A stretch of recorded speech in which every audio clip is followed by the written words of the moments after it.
Goeiemôre aan almal.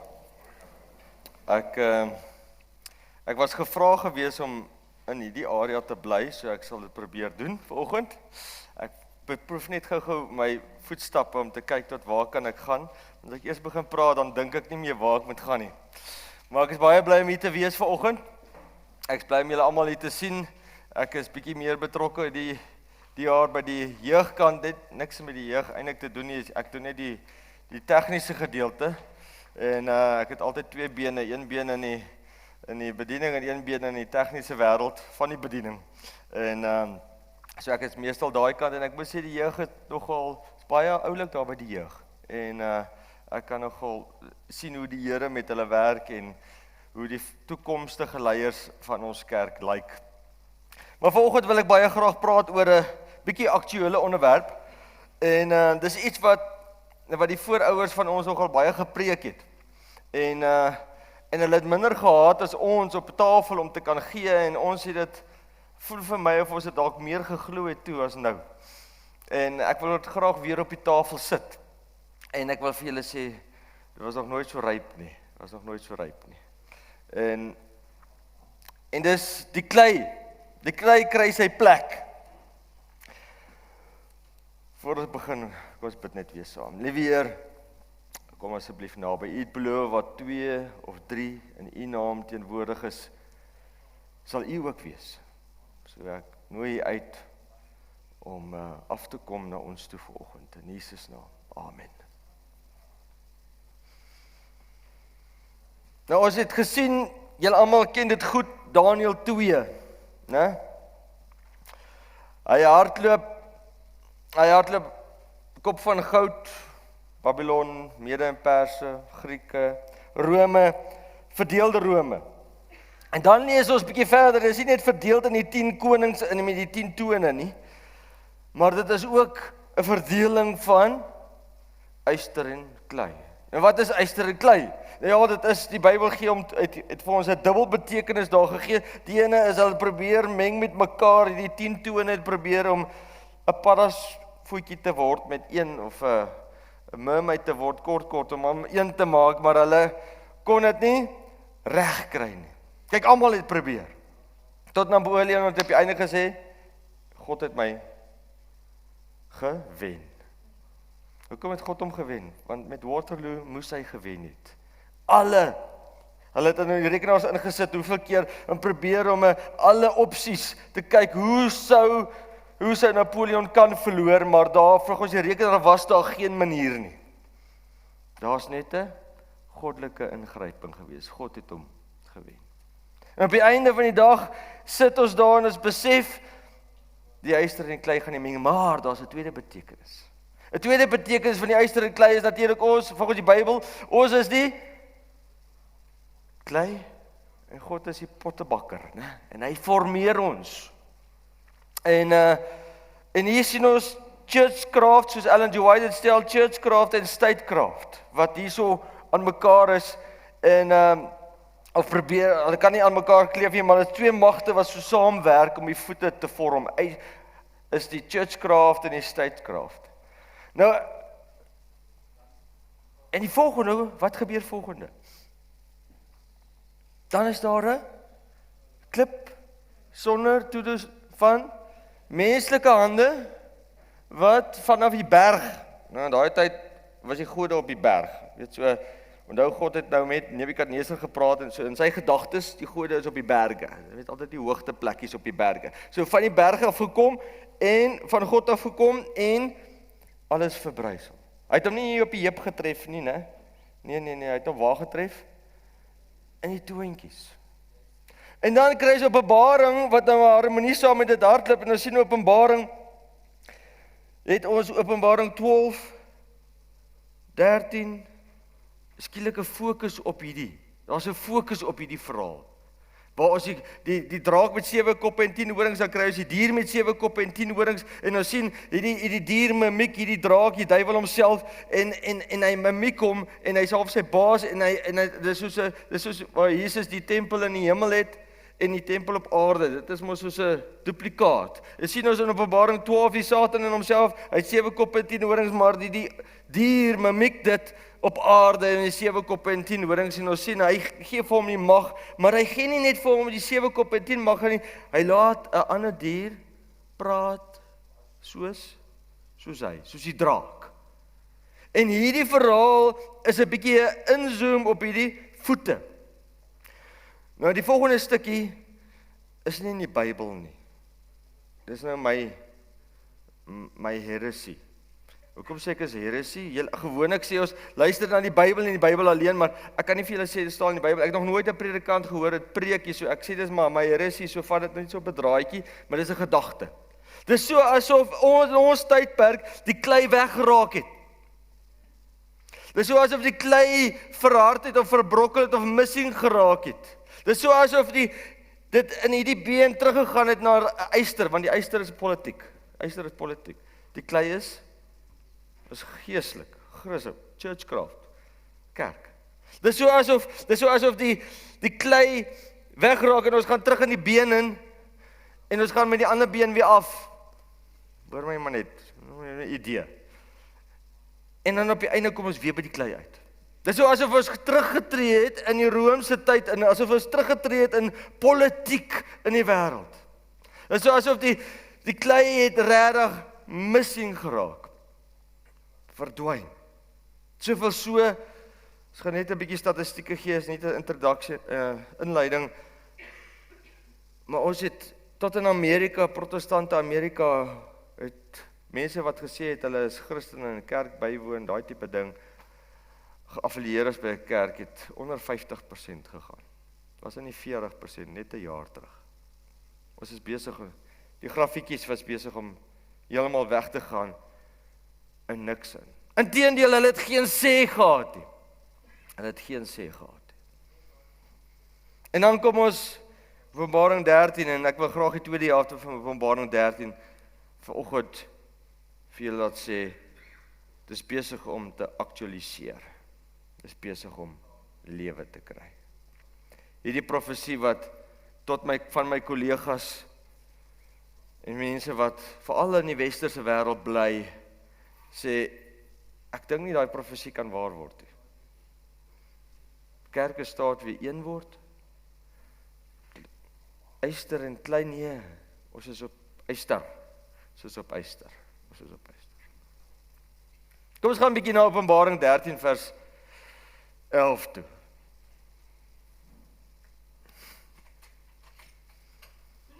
En uit die aarde het ek 'n ander dier sien opkom. Ons het nou net die diere uit die see gesien, waar daar baie mense is, baie waters. Openbaring 17 sê vir ons, daar is menigtes nasies, tale en volke, is baie. Maar nou gaan ons aarde toe, waar bietjie minder is. Kyk, die aarde het ook water, maar dit is net riviertjies en mere, né? En uit die aarde het ek 'n ander dier sien opkom, en hy het 2 horings gehad, net soos 'n lam, en gepraat soos 'n draak. So hy lyk nie soos die draak nie, glad nie. Hy mimiek nie die draakie, maar wat doen hy? Hy praat soos daai draak. Ek weet nie hoe praat 'n draak nie, maar dit klink vir my, hy mimiek die mag, wat kom uit jou mond? Hy praat soos 'n draak.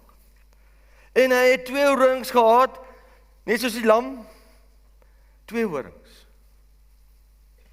So, eers weet ons, net vir die wat dalk eerste keer hierdie goed hoor, ek weet nooit wie's daar in die gehoor nie, wil ek graag vir julle net uitwys, die Here gee vir ons eienskappe wat ons kan identifiseer. Dit kom na die seedier. Die dier het 2 horings, die dier is uit die aarde, die dier word vergelyk met 'n lam, en in kontras, hy praat nie soos 'n lam nie. Ons gaan vandag probeer deur hierdie hardloop. Eerste is, hy kom na die seedier. Nou, wie is na die seedier? Hier het ons Amerika. Ons het nou gekyk, natuurlik, wie kom na die seedier op in die wêreld? Wat is 'n ander wêreldmag? Want ons die wêreldmagte hierdie. Daai is alles wêreldmagte. Wie kom na hom op? 4 Julie 1776, Declaration of Independence. Verdrag in Parys. Maar julle ken mos 4th of July. Julle ken 4th of July se oorsprong. Dis waar hy nou maar vandaan kom. En dan het ons Die grondwet word geteken in 1787, eers die Amerikaanse regering in 1789, Bill of Rights 1791, en dan Frankryk 1798. Interessante datum. Erken FSA as 'n soewereine mag. Dis die eerste ene wat hom as 'n soewereine mag erken. Dit snaaks hoe jy 'n land kan wees, maar jy's nie 'n land tot hulle nie vir jou sê jy's 'n land nie. Dis interessant hoe die wêreld werk. Dis soos ou Gaza vandag. Nee, Palestynë is nie 'n Palestyn nie. Hulle is nie 'n land op hulle eie tot ons nie sê julle is 'n land nie. Jy weet, dit is my interessant hoe die wêreldpolitiek werk. Maar dis nou maar hoe dit werk. En dan het ons gesien, okay, hy kom hier na 1798 op en hy's na die pauslike verhaal, direk selfde jaar. Jy's 'n land. Jy's 'n land. Is die profesie nie net ongelooflik nie? Is dit nie ongelooflik hoe jy goed by mekaar kom nie? En dan hy 2 horings gehad. 2 horings. Nou wat is 'n horing? Ons het gesien in Daniël 7 vers 24, weer eens die Bybel sê vir ons, en die 10 horings, uit daardie koninkryke sal 10 konings opstaan. So met ander woorde, hierdie mag moet 2 politieke koninklike magte hê. Hy het nie 1 koning nie, hy het 2. Hy het 2. Het Amerika 2. Toe gaan haal ek vir julle van 1880 af die begin, daar so 'n grafiekie wat pragtig uiteengesit is, het hulle 2 gehad. Ja, hierso sien hulle in die begin was dit die Whig en die Tory. Ja, Engels het ding baie snaakse name uit volgens my, maar dis 'n Tory en 'n Whig, né? Nou ek dink 'n Whig is 'n ding wat ek moes dra. Maar in elk geval 'n Whig en 'n Tory. En die Whig ouens was gewees, nee, ons soek nie 'n koning nie. Ons soek nie 'n koning nie, as haar belief tog. En die Tory ouens sê ja, ons soek 'n koning. Hulle is meer die konservatiewe ouens en die liberale. Nou daai denke van konservatief en liberaal kom van die begin af. Kyk, daar was eers die Federals en die Democratic Republic. Nou wat baie interessant is, ons kry die left en right wing van die begin af, die 2 magte wat saamwerk, die 2 horings wat saamwerk van die begin af, en jy sien, hulle word Democratic Republic Party genoem, die left side, dan word hulle die Whig Party genoem, en toe word hulle die Republic Party genoem. Ja, dis nou vir my baie interessant. Kan jy dit glo? Daar was 'n dag gewees, waar die Demokrate Republics was, en die Republics Demokrate genoem word. Dink net wat was die opskrifte gewees, die hoofopskrifte van daai koerant, toe hierdie 2 besluit, hulle ruil nou name. Dink nou net die ANC en die DA sê, nee, wag. DA sê, ons is ANC. Ja, ons is ANC. En die DA sê, nee, die ANC sê, nee, ons is DA. Hoe op die aarde? Ek weet nie wat het daar gebeur nie, maar die mense het duidelik geweet waarvan hulle staan. Maar hier kry ons Republic Party en Democratic Party, en toe verander dit na Democrats en Republicans, soos ons dit vandag ken, en op die einde van die dag het ons die progressive thinkers, bietjie buite die boks, dus dink, nie meer, ons hou nie van 'n koning nie, en dan kry jy die tradisionele denkers, hulle is meer vir die koning, hulle staan meer vir, onthou hulle vir Trump nou die dag koning probeer, onthou jy daai storie, ons soek nie 'n koning nie, is toch dieselfde mense, hulle hardloop vir 250 jaar met dieselfde ou dingetjie, draf hulle voort. Presies dieselfde dingetjie. Nee, is dieselfde ou verhaal. Dis soos Days of Our Lives, daai seep jou net nooit op nie. En jy gaan aan. Ek wil net die 1800s bietjie gewys en julle vra, en elke keer wanneer hierdie pypietjie bo is, dan is hierdie ouens nou in regering en dan verloor hulle en dan wen hulle. Julle kan sien hierdie 2 horingkies het nooit opgestaan. Dis maar so. Heeltyd speeltyd. Goed. En dan het hy die aarde opgestaan.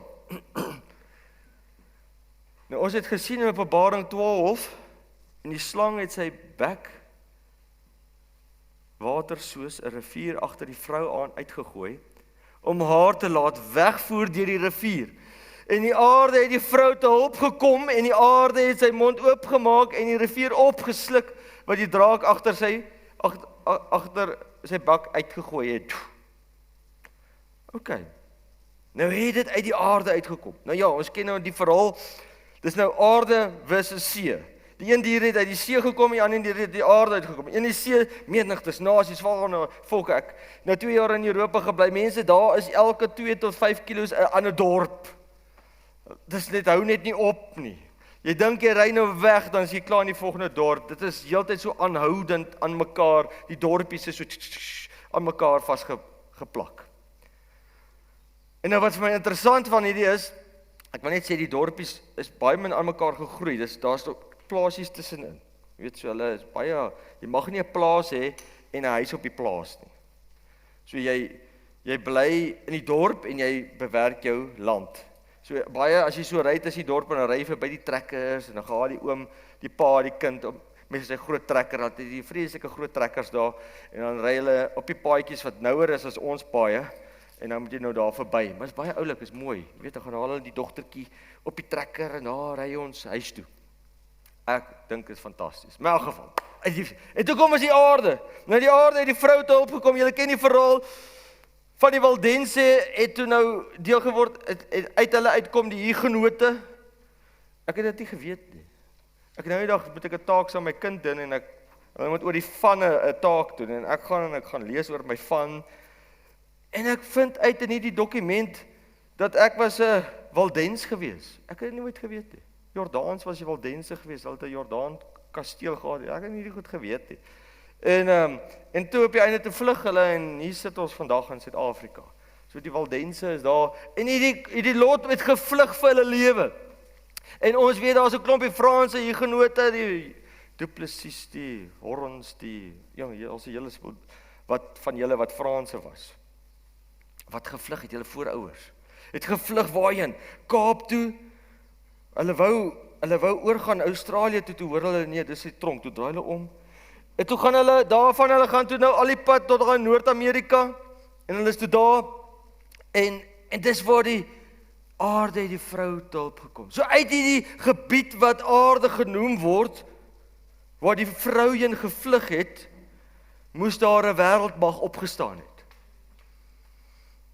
En dit is so, Amerika, VSA, dis nie Kanada of Mexico, nee, VSA, wêreldmag opgestaan. So ja, nog 'n tik, die Here weet presies. Hier is John Adams, tweede president, ek het een keer 'n hele reeks oor hom gekyk, baie interessante kerel gewees.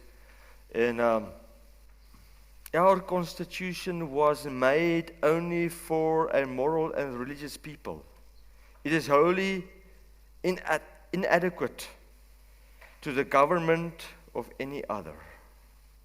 En ek dink dis hoekom hulle besig was ook 'n bietjie van die beheer te verloor oor Amerika, want baie het Christendom begin verlaat. En hierso, hy wys dit vir ons, hy lyk net soos die lam. Is gebaseer op Christelike waardes. En dan, hy praat soos 'n draak. Nou ek het begin dink oor hierdie draak verhaal. Nou ons weet die draak is die ou duiwel homself. En hier's 'n paar eienskappe van die duiwel. Volgens Jesegiel is hy die vader van ongeregtigheid. Hy is die oorsprong van geweld, Jesegiel weer eens. Hy is die oorsprong van hoogmoed. Ek bedoel die rede hoekom hy geval het, weet julle, oor hoogmoed, sy skoonheid. Laat my dink aan die mag wat die Here die vrou gegee het, of die begeerte in 'n vrou. Die begeerte van 'n vrou is skoonheid, mooiheid, iets wat mooi is. En ek gaan julle nou nie met die duiwel vergelyk. Kom ons gaan aan. Vader van die leuen. Met ander woorde, Jesus is vader van die leuen.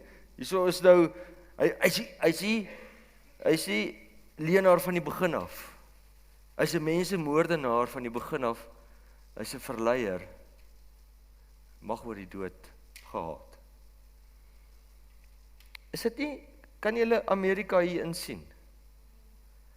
Ek dink aan ongeregtigheid, ek dink aan die seksuele revolusie, ek dink aan die woke, ek dink aan die bewegings wat in kontras met God se wet is. Ek dink aan Hollywood, ek dink aan so baie dinge. Geweld. Ons ouens, geweld is vierhoogtyd, hoogmoed, vader van die. Maar ek het toe net enetjie gevat, en ek wil graag vir julle die hoogmoed enetjie lees. Het laat my nogal dink aan die paus, want hy gaan ons nou die beeld maak. Ek dink nogal aan die paus en homself gelyk met God gestel. Hoor nou wat hier die ouens sê. hierdie koerantberiggie. King of Israel, Donald Trump, I am the chosen one. The US president remarks cause critics to suggest that he has a God complex, Messiah complex. Nou ja, hulle val 'n bietjie aan hierso. The US president began Wednesday by using Twitter account to thank conservative radio host and conspiracy theorist Wayne Allen Root, I don't know if Afrikaner is, for very nice words. Mr. Trump quoted Mr. Root saying, President Trump is the greatest president of Jews and for Israel in the history of the world, not just America. He is the best president for Israel in the history of the world. And the Jewish people in Israel love him like he is the king of Israel. They love him like he is the second coming of God. En hy het dit gelyk, ja nee, julle ken vir Trump, as hy sy kop met juk, dan moet iemand anders omkrap. Maar jy sien ons weer eens hierdie konsepte, en ons kan dit in elkeen ingaan, en ons sien maar, ja, die draak begin gesels. Natuurlijk gaan die ding verder ontwikkel, tot waar jou vryheid van spraak, tot niet is. Hulle wil graag jou gewete beheer, jou gewete. Dis wat hulle graag wil beheer en kanaliseer.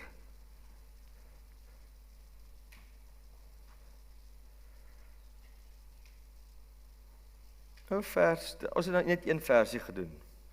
Julle moet nou verstaan, as julle wil glo, dan moet julle die woord vat, en dat die woord goed vir jou sê.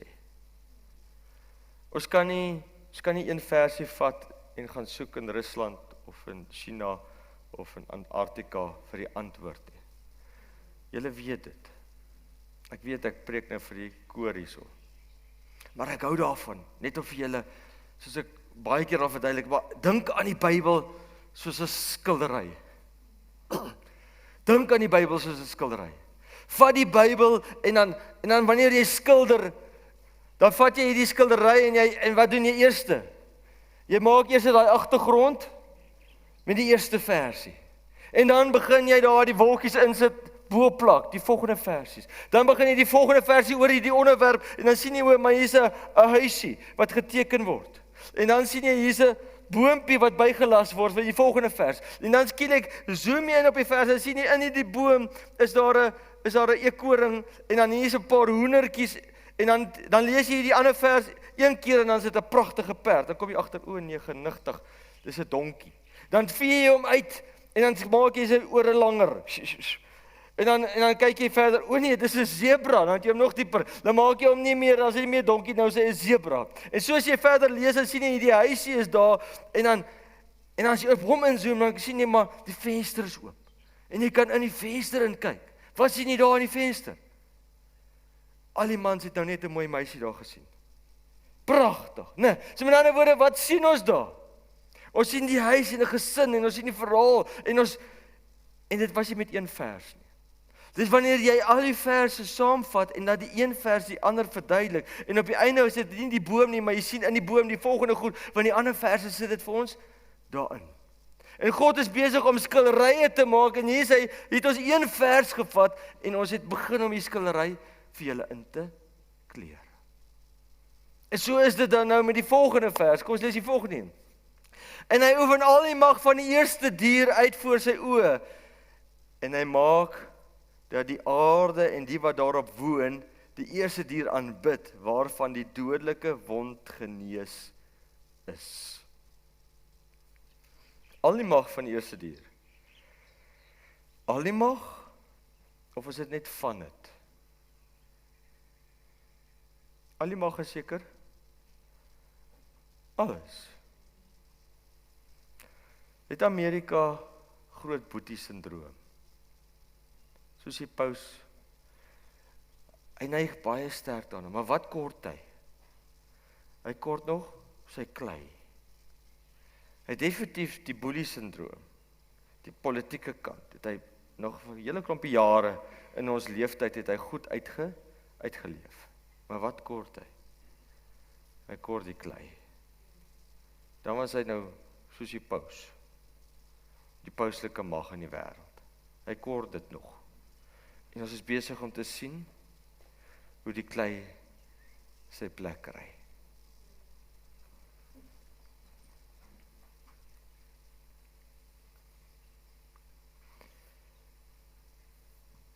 En hy maak dat die aarde en die wat daarop woon, die eerste dier aanbid, waarvan die dodelike wond genees is.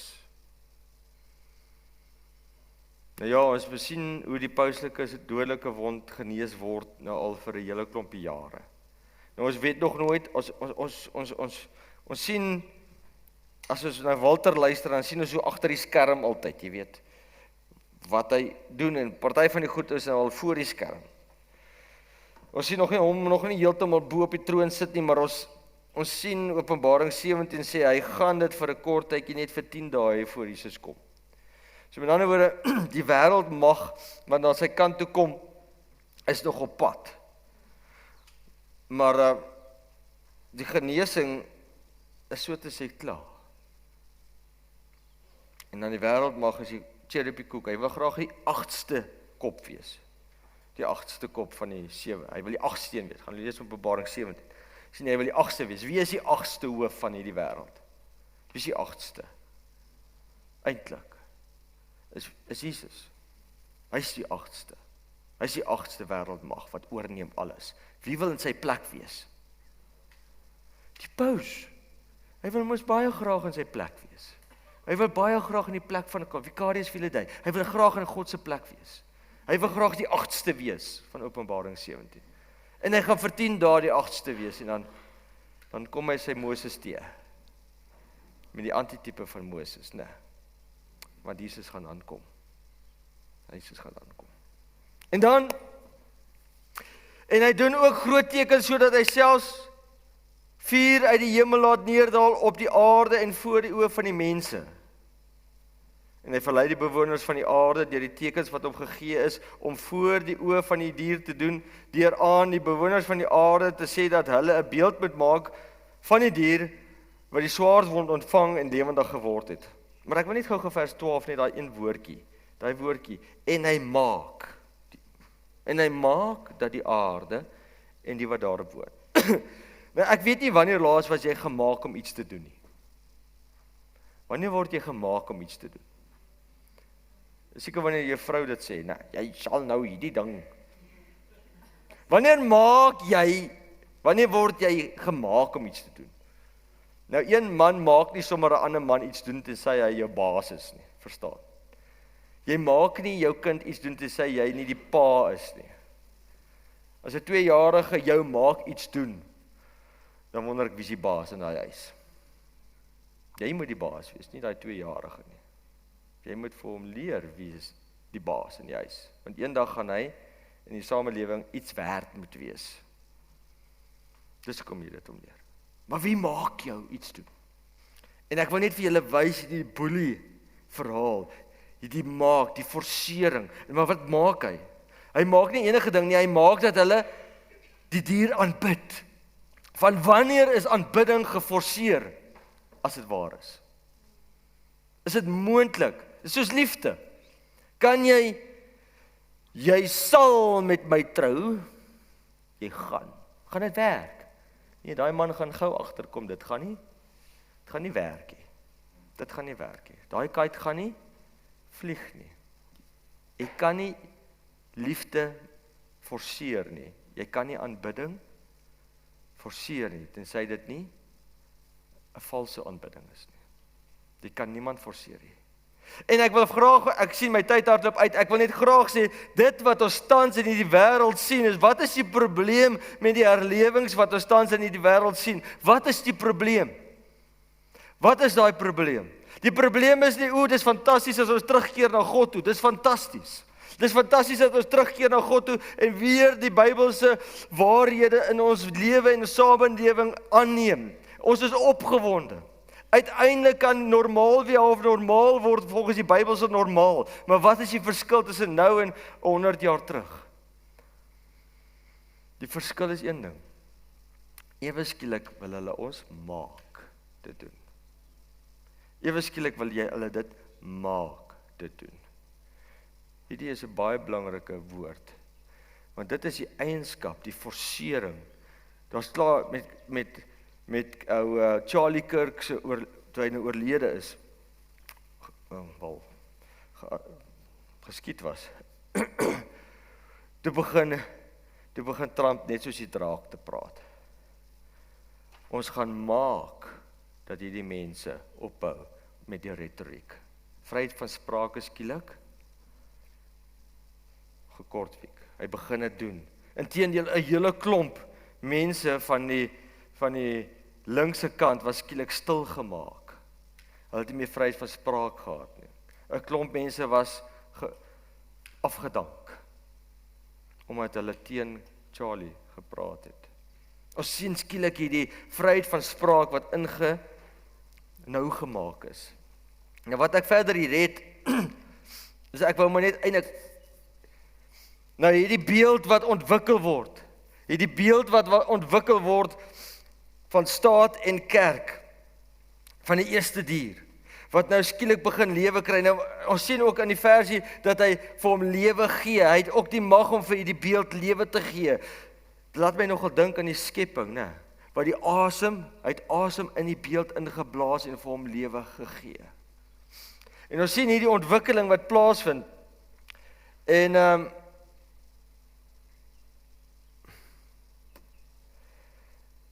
hoe maak ons 'n beeld?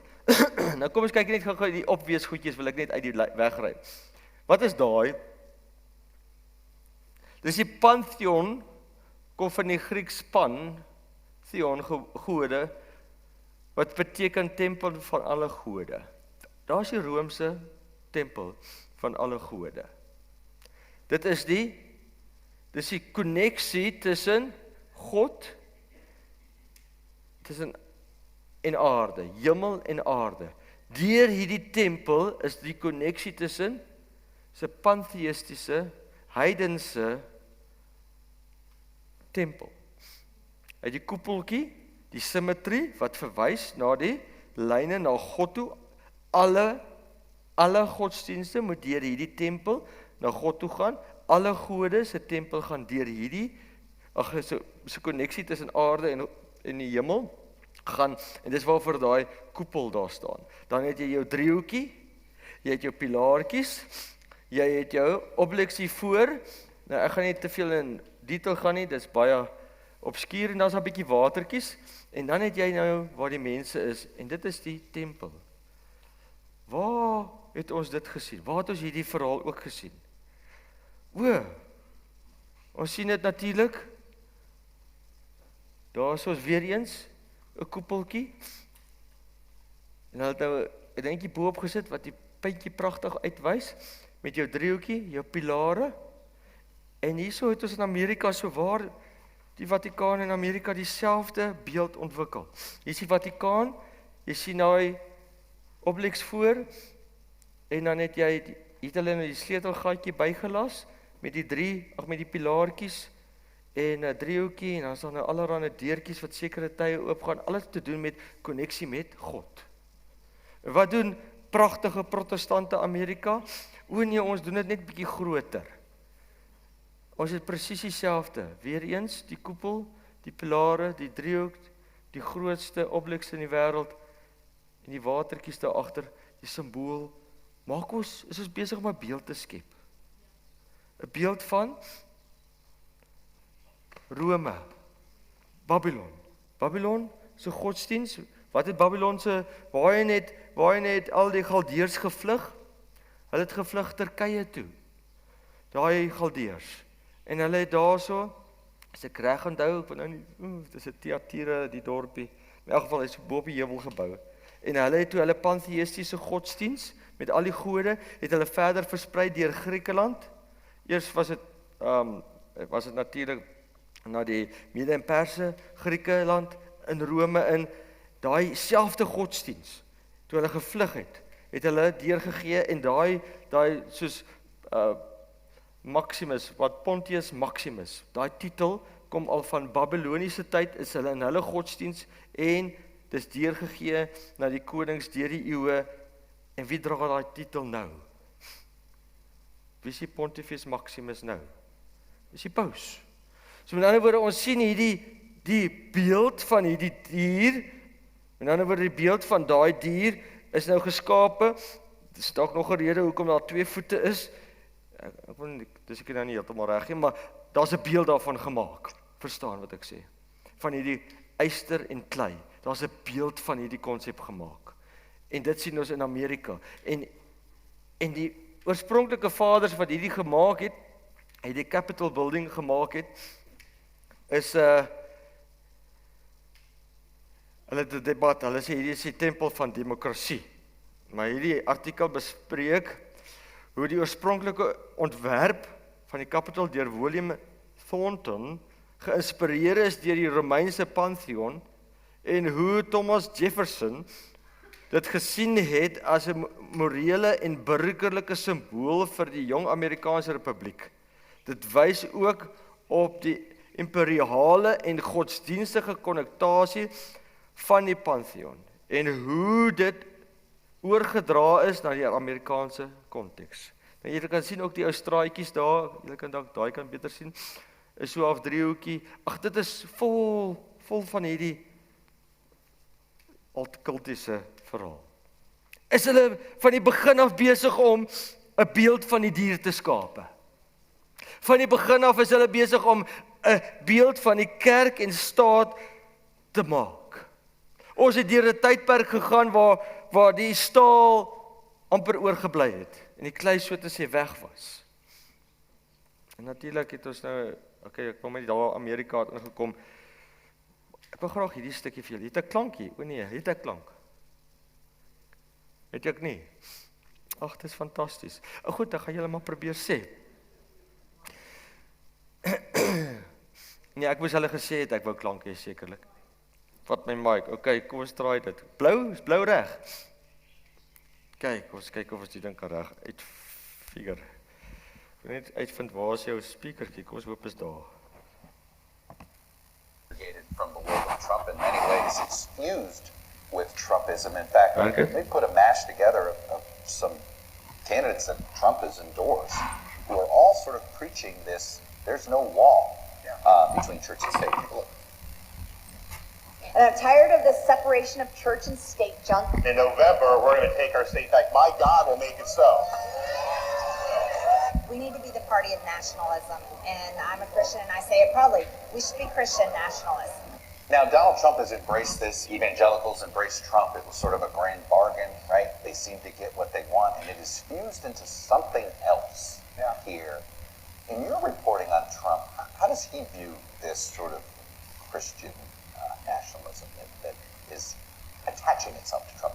Well, and it's very opportunistic, of course. Obviously, it's not saying anything surprising to say that Donald Trump is not exactly the most religious person in the world. Certainly his values are not particularly Christian, but he recognized in 2016 something important, which is that these Christian conservatives were important to his victory, right? That was something, therefore, he needed to pay attention to. He once told, in fact, Lindsey Graham, you played that clip from him earlier, he once told Lindsey Graham about these pastors who called him to tell him they were praying for him in the middle of impeachment. He says, those effing Christians just love me. I mean, he's very opportunistic and kind of cynical about it, but he recognizes that it's important to his political success. And they have recognized that it's important, that his success is important to them because he gave them a lot of what they want. Okay, ek weet nie of ons weet nie. Hoor julle dit? In terms of judges, in terms of policies, he was the most overtly anti-abortion president and arguably the one most responsible for the overturning of Roe v. Wade. You know, look, some of this is reactionary. I want to put up this statistic. Are you a member of a church, synagogue, or mosque? Membership over the decades. So in 1940, 73% of Americans were a member of a church, synagogue, or a mosque. Look where we are in 2020. We're down to 47%. So it does, how much of this rise of Christian nationalism is almost sort of like a reaction to the fact that we're becoming more secular as a country? Yeah, that's a huge problem for some of these people. They don't want that to happen. They don't like these trends, but they are also a very powerful minority in this country. I mean, you look at the abortion movement. Okay, ek gaan julle maar net gou vertel. Die lank en die kort is 2023, dis 2 jaar terug. Was daar niks in ons gedagte dat amper niks Maar as jy Walter Fight luister en hy gaan grou nou natuurlik, dat daar nog sulke goedjies aan die broei is. Maar normaalweg, in ons samelewing, was daar 'n dryf net vir die staal. Met ander woorde, dit was net politiek. Die woke beweging was sterk, die anti-Christelike beweging was lankal sterk, die Bybel was uit die skole, gebed was uit die skole, gebed was weg. Met ander woorde, ons het heeltemal gesien, daar is niks nie. Nou skielik draai dit, en daar's tot, hierdie sê vir ons net, daar is, nou tot in die White House, is daar 'n kantoor net vir die Christene, vir die eerste keer, net vir die Christene. En dan, show. We have a banned book club. Our staff loves a good summer read in particular, except last summer we spent all our time reading this, Project 2025. 2 volumes here I've got because that's how many pages it is. It's more than 900 pages. It's a conservative roadmap for a Republican presidency to reshape the entire federal government. President Trump repeatedly distanced himself from this on the campaign trail last year, despite many of its contributors working on his election team. He's since appointed some of its authors to lead some of the same federal departments and agencies that they devoted long chapters to for the Project 2025 agenda. Russell Vought, who orchestrated the whole project, but also wrote the section on the Office of Management and Budget, now runs the Office of Management and Budget. Brendan Carr, who wrote the chapter on the Federal Communications Commission, now runs the Federal Communications Commission. 8 months into Trump's second presidency, the authors of Project 2025, they kind of feel like their time was worth it because a significant amount of the policy proposals in this thing have already been implemented, with more in progress. President Trump's evisceration of the federal workforce, his focus on establishing a federal government loyal to him, ripped out of the first chapter. His dismantling of the Department of Education and of USAID resemble the plans laid out in this book. The firing of the FBI director in the middle of his 10-year term and the elimination of any sort of independence between the FBI and the White House are written into this book. Trump's war on climate research, it's taken straight from these pages. The April firing of nearly 400 scientists who author the National Climate Assessment, which tells us where we are as a country in the fight against climate change. Page 59. The White House has re-embraced coal as a valuable energy source while pushing solar and wind energy to the side. Page 377. Ek gaan nou maar net stop, want dis nou, hy wys net heeltyd uit, dat hierdie Project 2025, julle het seker al definitief gehoor van hierdie dokument, is maar net hierdie roadmap van hoe die protestante, of die Republicans, wil graag die ou Christelike, Joodse geloof, waardestelsel weer wil implementeer. Met ander woorde, alles wat die demokrate ingesit het oor die jare, wil hulle binne 'n baie kort tydjie, and the final movements will be rapid ones, wat by kop opgekom het. Met ander woorde, hulle wil graag hierdie verhaal, die finale verhaal, wil hulle binne 'n paar dae, wou hulle die hele verhaal tipe van omkeer. Reverse. Ons sien voor ons eie oë hoe die kerk en staat begin een word. Inteendeel, die volgende wat ek wil wys is die Johnson Amendment, wat die kerk en staat apart gemaak het, is nou weggevee. Hy het dit beloof en hy sê in die volgende stukkie sê Donald Trump vir ons dat julle Christelikes, julle imams, pastore, dominees, wat daar was almal by die convention, sê hy vir hulle, julle behoort die magtigste nasie op aarde, die magtigste mense op aarde te wees. En ek sal seker maak, dit gebeur. Skielik draai en kom hier 'n mag na die klomp domineetjies toe, en die pastore en die priesters en iemand. Want wie het dit gesê? Die Here het gesê dit gaan gebeur. Hierdie stukkie wat ek hier het, wou maar net uitwys dat hierdie Project 2025, die oorsprong van die hele verhaal, kom weer eens ook van die Katolieke af. Hulle het die Heritage Foundation het hulle gestig. Hulle het dit begin. En dis natuurlik nie net meer Katolieke wat daar is, dis nou, almal is so saam daar, maar dis waar hulle nog steeds hulle raad vandaan. Gaan wonder, hierdie beeld van die beeld van die dier is so waar nie. Want dis hulle wat dit kom skryf. Hulle skryf die brief. Hulle skryf die resep neer. Hulle skryf daai resep en hulle rig die resep presies na wat die katolieke gedagte was van die middeleeue. Dis dieselfde resep wat ons gegee word en gesê word, maak nou 'n beeld van die dier. En dis presies wat ons nou sien besig om te ontwikkel in ons leeftyd.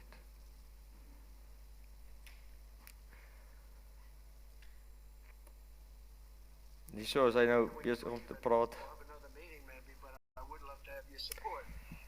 And there was, again, no answer. And I said, well, we'll figure this out. And I went to Paula and some of the others after. And I said, could I ask you, I know when I'm doing well, when I'm doing poorly, and I was doing really well. Ek sien my tyd is op. Dis maar net waar hy praat van die Johnson Amendment is nou weg. Die Johnson Amendment is nou weg. En dan sê hy ook, met ander woorde, kerkestaat is nou een. Julle kan nou maar politiek van die preekstoel af preek. En dan die volgende sê hy, julle moet die magtigstes mense wees op aarde.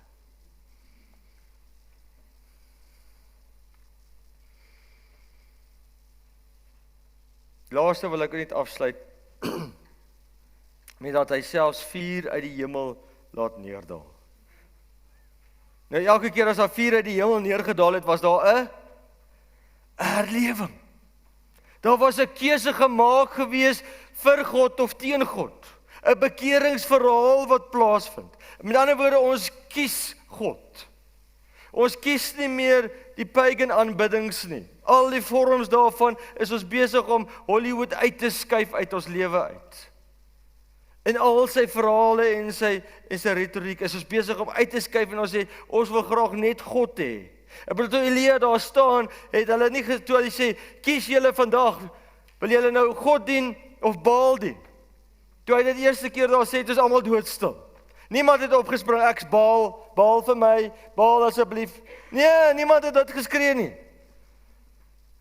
Klink amper soos rugby, Baal asseblief. Nee, in elk geval, Baal, nee, niemand het dit gesê nie. En niemand het ook gesê, God, Jehovah asseblief nie. Niemand, dit was doodstil. Hoekom? Want die hele spul het op die draad gesit. Hulle het so 'n bietjie van God gekry en so 'n bietjie van Baal gekry. Hulle het albei in hulle lewe gevat. En wat het gebeur met hierdie verhaal toe hulle sien die vuur kom uit die hemel uit? Toe sê hulle, ons kies vandag, as een man het hulle opgestaan, en daai klomp Baalpriestertjies het gehardloop. Hoekom? Hulle het 'n keuse gemaak.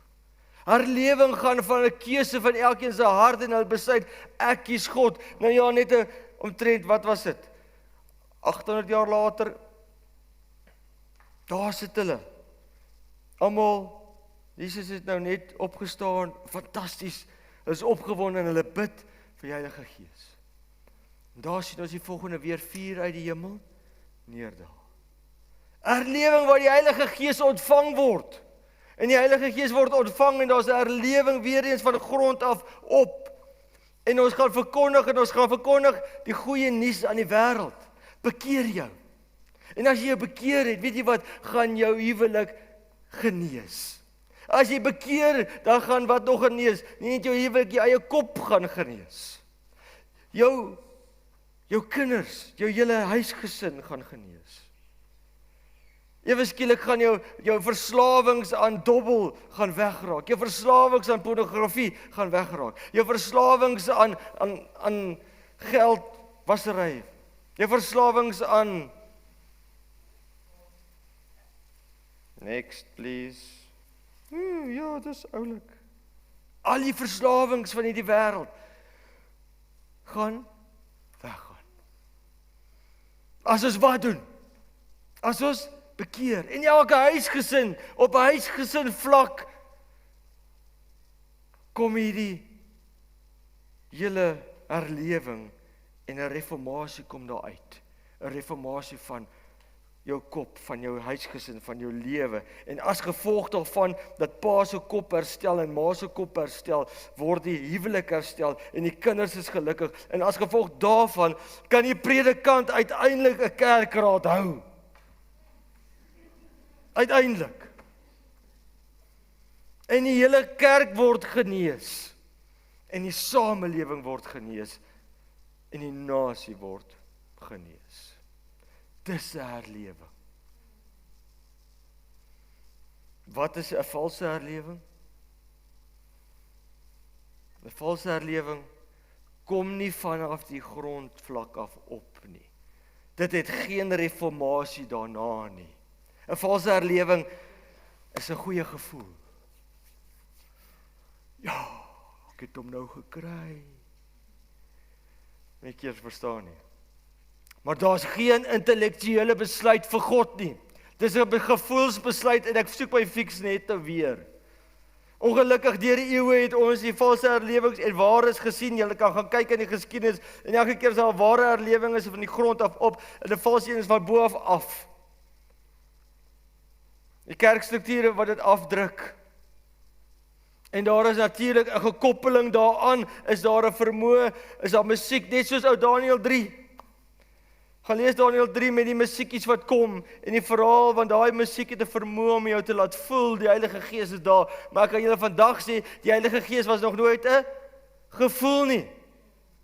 Wanneer ons musiek luister, skep dit 'n gevoel, ja. Dis soos ek altyd ook verduidelik van die dag toe ek daar ry in my karretjie en ek sit Celine Dion aan. I drive all night en ek sing. Hier by die 4de liedjie toe ek totaal verlief. Man, en ek kyk so links. Ek sê hallo Wilson my op balletjie. Man, ek is lief vir jou.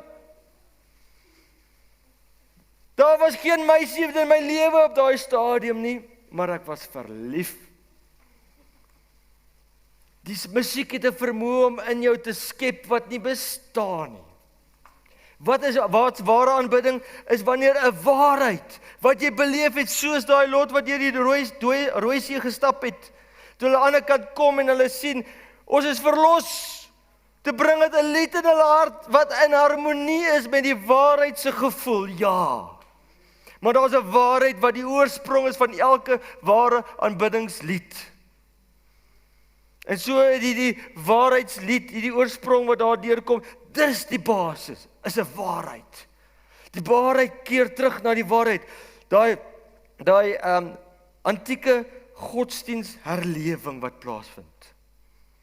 Primitive godliness wat herlewe in ons lewens op huisvlak.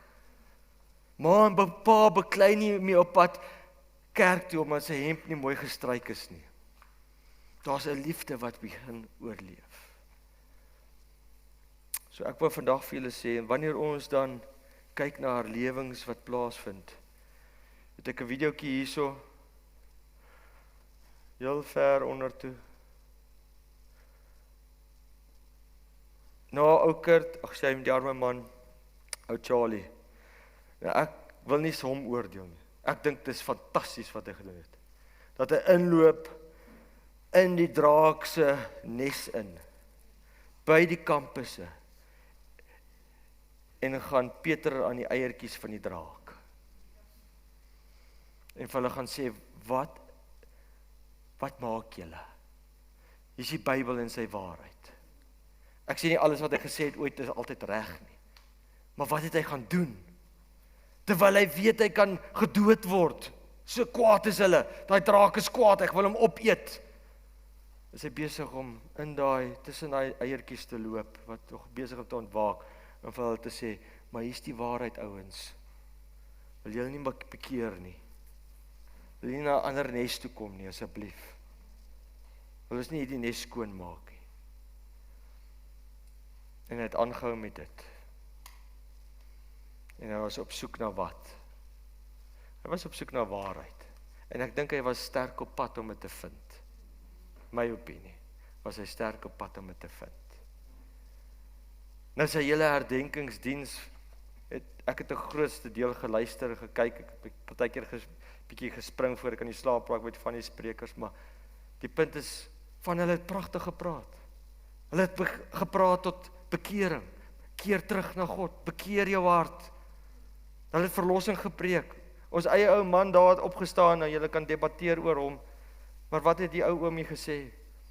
Keer terug na die Bybel toe. Dis wat hy gesê het. Maar ongelukkig het ons gesien, skielik kom die kerk en staat in dieselfde tyd by mekaar. En dan 2 naweke terug was dit hierdie. En dis waarmee ek regtig afsluit. Maar hy moet eers ander speel hy.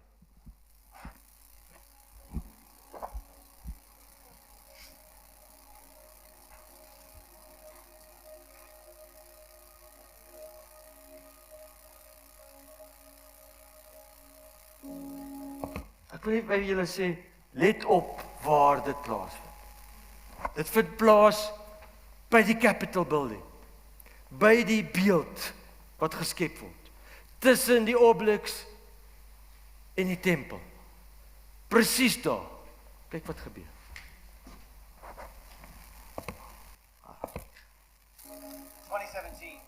There was a historic gathering of the National Mall. We had 58 tents. They were filled with 1,700 worship teams from all 50 states. Nothing like that had ever been done. It was not around celebrity personalities. It was literally hosting the presence of the Lord in our nation's capital. From that staging ground of the National Mall, tent gatherings, public gatherings of worship, presence of God, and gospel proclamation went to 800 campuses and cities. It's like, God, I just pray this, that we're going the length of the National Mall, that we would gather together for a meal, and as we break bread, that our eyes would be open to see this is Jesus. So what I was seeing and what I was praying, he saw the same thing as well. One of our staff members, her name was Melody Royal. She said, I don't know, she's like, when the blood is honored, there's coming the greatest harvest. A river of the blood of Jesus leading to evangelism, souls, and the great harvest. It's the blood revival, the communion revival. But that story didn't just end there. That story goes on, where we literally gathered 1 million women last October. 1 million women on the Day of Atonement took communion at 6 o'clock at night, with over 10 million women around the world watching. We believed at that communion a verdict of mercy was given to America, and God broke the power of Ishtar and opened up a door of mercy and revival to America. Jy het gehoor? The power of wie? I think it was stunning. But I believe that part was only the first part of something that was coming now in this October, literally in the days of the Feast of Tabernacles, the days of the harvest. So at this point, we're feeling clarity in our heart. God's confirming you. And I reached out to a friend who is a dear friend in Tampa and asked him if he would consider. Okay, ek het nie, daar's nie meer tyd nie, julle moet gaan eet. Ek wil net vir julle, hierdie videoetjie, wys uit hulle toe nou, 'n hele herlewingsdiens wat hulle het, en hulle wil 'n groot, 'n lang, nagmaaltafel oor daai hele, hulle noem dit 'n mall, daai stuk grasperk tussen die Obelix en die Capitol. Wil hulle 'n lang tafel wat hulle maak, waar jy dan nou kan nagmaal hou, en dan het hulle 51 of 50 tentjies vir al die state, en dan het hulle 'n herlewingsdiens wat hulle basies het oor hierdie hele verhaal, en hulle gedagte is, hulle het hierdie brood en hierdie wyn verhaal, maar ek wil nou nie sinies wees nie, maar dis die verkeerde wyn en verkeerde brood en die verkeerde tempel, en dis 'n sensasie, verder is alles 'n sensasie gedrewe van drome wat die een gekry het, wat die ander een ook gekry het, dis drome wat die een herhaal en die ander herhaal, en dan is daar 'n ander ene wat weer gesond geword het van 'n gesondmakingsverhaal, dis alles wonderwerkende, sensasionele verhaal. Nou ek het nie 'n probleem as ons mense terugroep na God toe nie. Ek het nie 'n probleem daarmee nie. Maar ek het 'n probleem as julle vir my sê my God is 'n gevoel. En ek het 'n probleem as julle vir my sê my God het geen basis waarop ons kan staan en sê dit is die waarheid. En as gevolg van ek gaan dit volg en ek gaan gehoorsaam wees aan hierdie Bybel en as gevolg dat ek gehoorsaam is aan hierdie Bybel, is daar 'n verandering in my lewe. En daar's 'n God wat seën. So ek wil afsluit met die woorde deur om vir julle te sê ons is op die einde. Hierdie beeld is besig om lewe te kry. Ons gaan sien hoe 'n valse herlewing deurhardloop. Weet julle wat volg? Ons gaan wakker word. Ons gaan besef, en ek wil hê ons moet vandag begin wakker word. Hierdie naweek. Ons gaan besef, daar is nie meer tyd nie. Wie te laat te ween gaan 'n verskriklike saak wees. Tereg het Jesus gesê, die dag as hy kom, gaan elke volktaal en nasies almal gaan huil. Treur, hoekom? Want van ons gaan besef, ons het te laat met ons kinders begin werk. Hoekom het ons nie meer moeite gedoen nie? Hoekom het ons nie meer moeite met my pa gaan doen nie? Hoekom het ons nie harder gebid nie? Dis te laat, is verby, keuse is gemaak. So my oproep vandag vir julle is, begin by jou huis. Begin by jou huis, maak daai woord weer oop, begin Baal uitskuif en God inbring. Begin die herlewing in jou huis, sodat ons hierdie werk kan klaarmaak. Die einde is op ons mense. Die finale verhaal is besig om voor ons plaas te vind. Ja, die Sondagwette is deel van hierdie proses. Daai Project 2025, dit staan daar. Alles is klaar daar. Die hele verhaal, die resepie is klaar geskryf. Ja, die vervolging, al die goedjies is op pad, maar as jy reg, is ek reg. Dis my vraag wat ek vir julle het. Kom ons bid saam. Liewe Heer, waar ons sien, die klei is besig om sy plek te kry. Die klei is besig om mag te kry, soos in die donker eeue. En hierdie beeld is besig om vorm aan te kry en lewe te kry. Praat dat U met ons sal werk, want daar's mense wat ons nog moet bereik. En hierdie wêreld is besig om soos mis voor die son te verdwyn en ons langtermyndrome is besig om te verander in 'n ewigheid. En ek vra dat U ons sal lei by elke huis, dat elke pa wat vandag hier sit, sal terugkeer na U toe. En elke ma die kinders om maar bring. En elke oupa en ouma die kleinkinders en hulle kinders en dat ons as families gereed sal wees en die finale werk klaar te maak, asseblief liewe. Dankie dat ons vir ewig aan U woord kan vashou. In Jesus naam, amen.